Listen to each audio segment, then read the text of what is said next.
from a much celebrated speech by the first Prime Minister of this country. 1947 August 14 അർദ്ധരാത്രി ലോകമുറങ്ങുമ്പോൾ India സ്വാതന്ത്ര്യത്തിലേക്ക് ഉണർന്നു എന്ന് പറഞ്ഞുകൊണ്ട് അന്നത്തെ കോൺസ്റ്റിറ്റ്യൂവൻ്റ് അസംബ്ലിയിൽ Jawaharlal Nehru, the philosopher Prime Minister of this country, made a immortal speech. Long years ago we made a tryst with destiny എന്ന് ആരംഭിക്കുന്ന tryst with destiny speech. ഞാനത് മുഴുവൻ വായിക്കുന്നില്ല. I will just read 2 sentences. The service of India means the service of the millions. ഇത് 1947 അന്ന് വിഭജനത്തിൻ്റെ, Pakistan India വിഭജനത്തിൻ്റെ രക്തരൂക്ഷിതമായിട്ടുള്ള പശ്ചാത്തലത്തിൽ ഇന്ത്യയുടെ സ്വാതന്ത്ര്യം നേടിയ ആ പാതിരാത്രിയിൽ കോൺസ്റ്റിറ്റ്യൂവൻ്റ് അസംബ്ലിയിൽ 17 വർഷം ഇന്ത്യയുടെ ഭാഗധേയത്തെ നയിച്ച ആദ്യ പ്രധാനമന്ത്രി, അന്ന് പാർലമെൻറ്റില്ല, പിന്നെ കോൺസ്റ്റിറ്റ്യൂഷൻ നിലവിൽ വന്നിട്ടില്ല, ആ കോൺസ്റ്റിറ്റ്യൂവൻ്റ് അസംബ്ലിയോട് നെഹ്റു പറഞ്ഞ വാക്കുകളാണിത്. Because we have inherited freedom, നമുക്ക് ഫ്രീഡം കിട്ടി, നെയ്സൻ ഫ്രീഡം, അപ്പോൾ കിട്ടിയതേ ഉള്ളൂ. പാതിരാത്രി 12 മണിക്ക് ഇന്ത്യ സ്വതന്ത്രയാകുമ്പോൾ അദ്ദേഹം പറയുന്നതാണ്, the service of India means the service of the millions who suffer. It means the ending of poverty and ignorance, and poverty and disease, and inequality of opportunity. എന്താണ് ഈ സ്വാതന്ത്ര്യത്തിൻ്റെ എന്തിനു വേണ്ടിയിട്ടാണ്? to end inequality, to end oppression, to end poverty. The ambition of the greatest men of our generation has been to wipe every tear from every eye. Look what lofty ideals guided our independence movement. Freedom is an occasion to wipe every tear from every eye. That may be beyond us, but as long as there are tears and suffering, so long our work will not be over.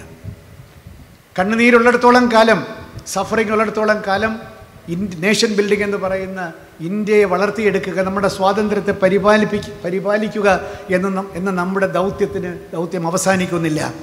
So ultimate aim of the constitution and democracy is to wipe every tear from every eye. So that means Antyodaya എന്ന് മഹാത്മാഗാന്ധി പറഞ്ഞില്ലേ, justice to the last man. അന്ത്യത്തിൽ നിൽക്കുന്ന, അന്ത്യജനായിട്ട് ഏറ്റവും അവസാനം നിൽക്കുന്ന ആളിന് പോലും social justice കിട്ടുന്നത് വരെ we shall not sleep. അതാണ് നമ്മൾ അങ്ങനെ നിതാന്തമായി കാത്തു സൂക്ഷിക്കേണ്ടതാണ് ഇന്ത്യയുടെ സ്വാതന്ത്ര്യവും ജനാധിപത്യവും. അത് അനന്തര തലമുറയായ നിങ്ങളുടെ കൈകളിൽ ആ വെളിച്ചം കെടാതെ സൂക്ഷിക്കപ്പെടട്ടെ. So this is the month when young officers just out of the Indian Military Academy led men into the thick of battle. Now the natural instinct for any human being when he sees danger is to run away from it. When you see a fire, how many of you are here who will walk into the fire and say, let me go and rescue some people inside? Not many of us. When you see the flood waters, taking away houses, you tend to run away from it. I mean, right now, Himachal Pradesh has got this, immense deluge with landslides and, rivers in spate. Not many people would want to go to Himachal Pradesh right now. Not many people would venture and say that, let me go to Himachal and take care of people who are stranded there, look after them and all that. And here, young lieutenants and captains were leading small teams of maybe 30, maybe 40, maybe a company of 100 boys into a height climbing mountains where they knew they will not come back. A young lieutenant about 24, 23 or a captain leading men who had families who were maybe 40 years old, asking them as simple as it gets, you widow your wife, you orphan your son or your daughter, let us go and do what is required today. Now that level of leadership takes a lot. It takes a toll on your personality. Nobody will follow you because they have to follow you. They will follow you because they feel they should follow you.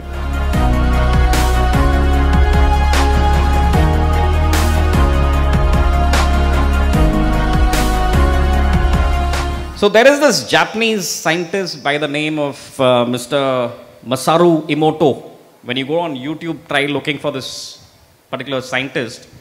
So this gentleman was working on understanding the properties of water. So when you go to a Buddhist temple, you will find bowls of water kept in front of Lord Buddha's massive statue. You'll have these, copper bowls or brass bowls with water on it. And every day the water is changed and it's kept on it.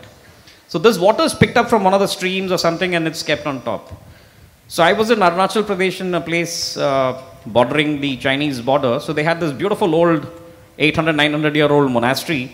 So I used to visit it and I used to see these bowls of water and I used to ask, "Ye hai kya? Why do you keep these bowls of water?" And he used to tell me that this is our offering to the god and all that. And they used to keep 7, 5, 3, those kind of those numbered bowls. So this Masaru Emoto, Japanese scientist, he was trying to study the properties of water, and he was doing it under something known as a dark spectrum microscope or something.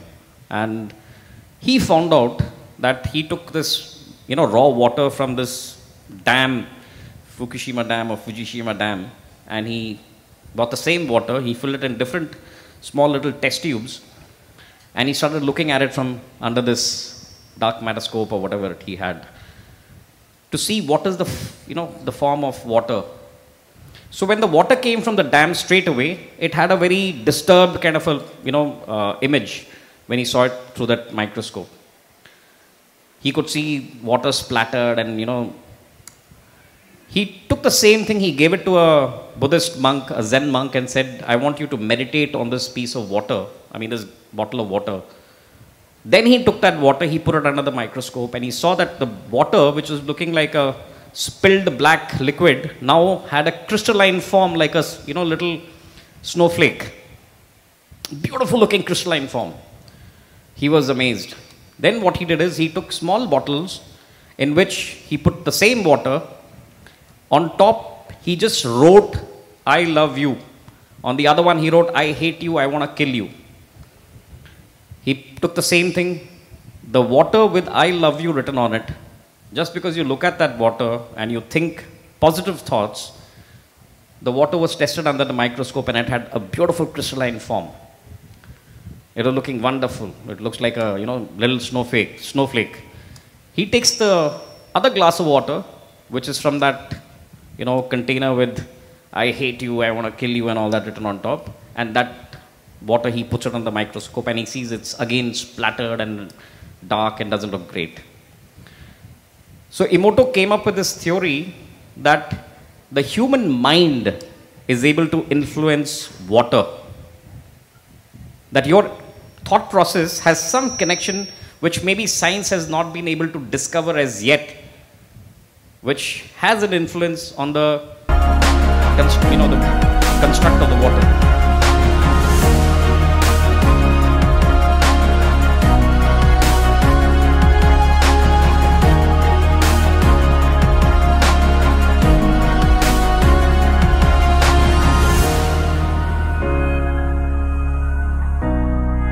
Today, I stand before you to shed light on the Indian Constitution, a document that serves as a roadmap to a peaceful, prosperous India, as a lifeblood and guide for every individual in our great nation.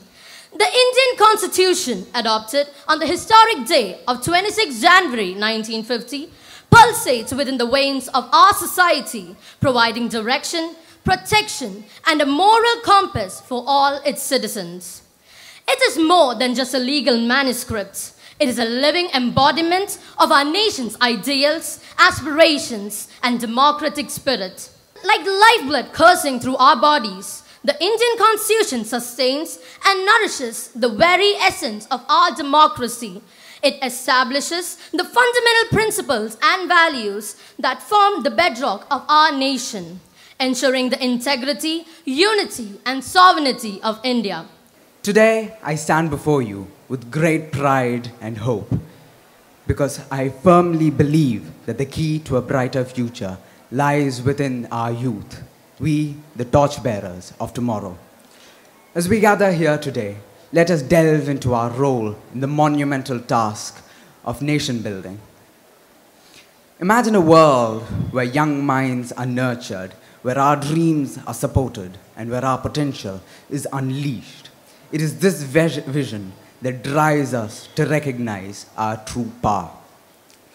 The power to shape destiny. It's their own destiny and the destiny of nations.